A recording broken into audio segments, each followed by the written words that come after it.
Presented by Easton Archery. Welcome back. Rounding out this week's show is Bradley Allison, who's out in search of a mule deer.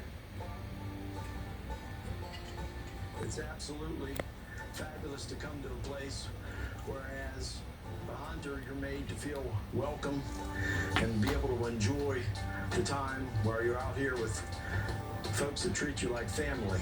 And that's exactly why I keep coming back time and time again.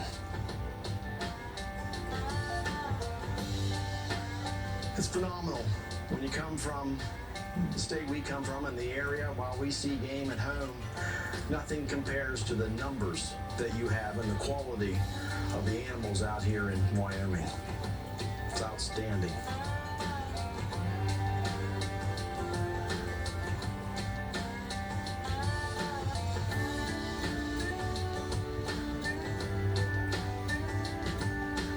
Jim White and I have been friends since the 6th grade, and we've hunted small game together, and he's been along with me on some deer hunts, but he never had a chance to harvest a deer. Last year we went on a hunting trip in Pennsylvania, and he actually missed a buck, but he was just really thrilled with that. So I started talking to him about coming out here, and he has been pumped about it for months. Shot the gun a lot. He keeps in shape. He trains. And so the night before the hunt, he couldn't sleep. He was up hour after hour. Finally, 10 to 4, he said, "Come on, let's get up." And that entire day, my goal in being along with him was not to fill my tag, but to watch a dream come true for him. And in turn, the dream came true for me, because I got to be with him to watch the excitement and the camaraderie with you and with Jacob, our guide. It was a once-in-a-lifetime experience for me, one I'll never forget.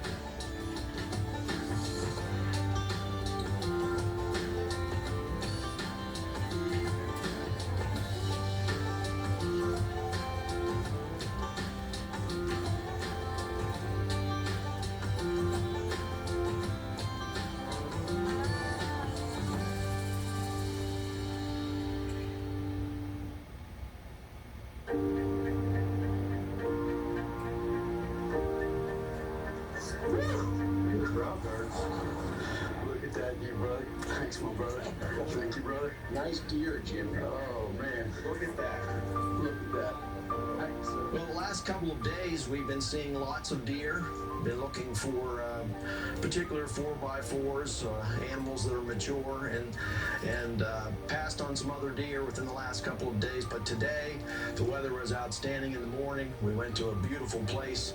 It was very lush agriculture near there, and so the deer numbers were there right from the beginning. And we were watching a couple pretty nice bucks, big mature deer, not just rack-wise but body-wise. Very representative deer for the species. And so we watched them probably for an hour, which is a long time to be at it, but ultimately we were able to get the job done, and the deer actually came even closer to give me a really good shot. And we looked over several bucks in the bunch. There were 4 of them, and there was a big 2x3 to the left that had a large swaying set of shoulders and belly, but this one had the better set of points. And so when he was quartering a little bit to me, I was able to put a good shot on him in the front shoulder, and he ran a little ways and went down. So it was a good ethical shot, clean kill.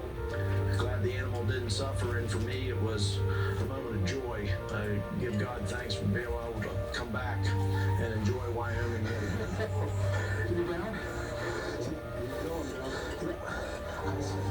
You sure? Yeah. All right. Getting all those horns was a sense of accomplishment. I don't hunt for just the horns themselves. I hunt for the entire experience. But when you have the horns in your hand, you feel like you've accomplished a goal you set. And one of my goals was to come out here in Wyoming and make a good, solid, clean kill of an animal, and to have one that gave me a smile when I had a hold of it. That one certainly did. Thank you, sir, very much. Thank you very much. It's been really great. This is a different ranch. I hadn't hunted this one before the two prior times. I got to meet some new people, got to see some new land and landscape. Where we come from, it's largely wooded hills and cornfields. Here, it's a vast prairie and plains. It's unbelievable to think that there are this many deer where there aren't trees and large areas of brush and cornfields like we're used to. But they're here. And we saw plenty of them, probably more than 100 in the first 2 days each day, just not the ones we were looking for until today.